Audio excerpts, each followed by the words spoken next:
স্বপ্ন মানুষের জীবনের একটি রহস্যময় বিষয়। আমরা সবাই কিন্তু স্বপ্ন দেখি, কিন্তু সব স্বপ্নই কি একই রকম? চলুন আজকে জানবো কোরআন ও সুন্নাহ আমাদের কি জানায়। সব স্বপ্নের উৎস কি এক?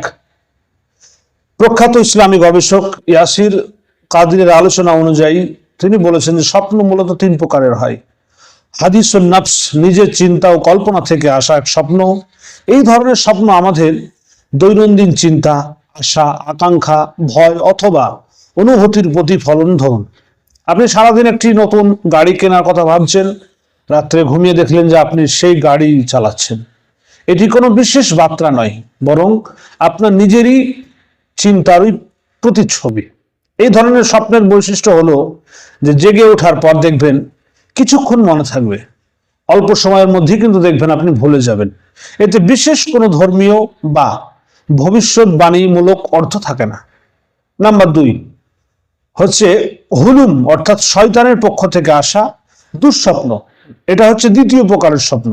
দুঃস্বপ্ন এই ধরনের স্বপ্নের মাধ্যমে শয়তান মানুষকে ভয় দেখাতে, দুশ্চিন্তাগ্রস্ত করতে এবং কষ্ট দিতে চায়। যেমন ধরেন, নিজের বা প্রিয়জনের মৃত্যু দেখা, দুর্ঘটনা দেখা, ভয়ঙ্কর প্রাণী বা অদ্ভুত কোনো জিনিস তাড়া খাওয়া, আতঙ্কজনক বা অশ্লীল দৃশ্য দেখা।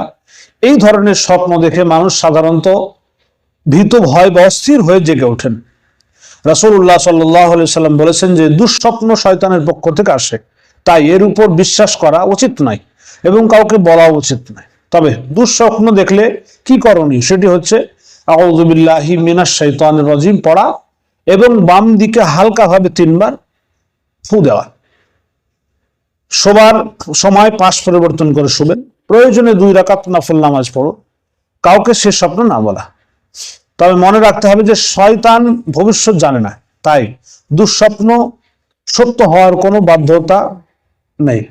নাম্বার 3 রুইয়া বা মুসাব্বিরাত, আল্লাহর পক্ষ থেকে আগত স্বপ্ন। এটা হচ্ছে সবচেয়ে গুরুত্বপূর্ণ ও সম্মানজনক স্বপ্ন।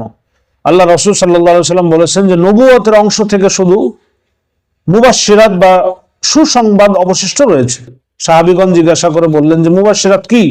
তিনি বললেন যে সৎ স্বপ্ন, যা মানুষকে নিজে দেখে অথবা অন্য কেউ তার সম্পর্কে দেখে। আল্লাহর পক্ষ থেকে আসা স্বপ্নের বৈশিষ্ট্য হচ্ছে 1 নম্বর হচ্ছে স্পষ্টভাবে আপনার মনে থাকবে, জেগে উঠে কোনো ভয় লাগবে না, হৃদয়ে প্রশান্তি অনুভূত হবে। এতে কোনো রকম কল্যাণকর বার্তা বা শিক্ষা এতে থাকতে পারে। আল্লাহর পক্ষ থেকে আসা স্বপ্ন আবার 2 ধরনের। প্রথম হচ্ছে সরাসরি সত্য স্বপ্ন। এই ধরনের স্বপ্নে ভবিষ্যৎবাণী যা ঘটবে তা সরাসরি আপনি দেখতে পাবেন। যেমন ইব্রাহিম আলাইহিস সালাম স্বপ্ন দেখেছিলেন তিনি তার পুত্র ইসমাইলকে কোরবানি করছেন। আবার রাসূল সাল্লাল্লাহু আলাইহি সাল্লাম দেখেছিলেন যে তিনি কাবা শরীফ তওয়াফ করছেন। পরে সেই স্বপ্ন বাস্তবে পূর্ণ হয়েছিল। আর দ্বিতীয় সেটা হচ্ছে সাংকেতিক বা প্রতীকী স্বপ্ন। এই ধরনের স্বপ্নে দেখা যায় যে জিনিসগুলো সেগুলো হচ্ছে কোনো অর্থ বহন করবে।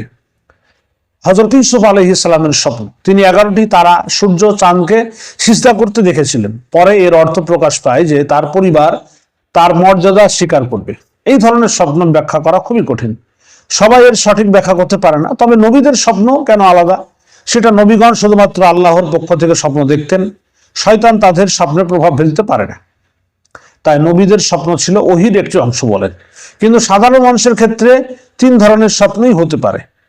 স্বপ্ন দেখলেই সেটিকে ভবিষ্যৎ বাণী বলে মনে করা উচিত নয়।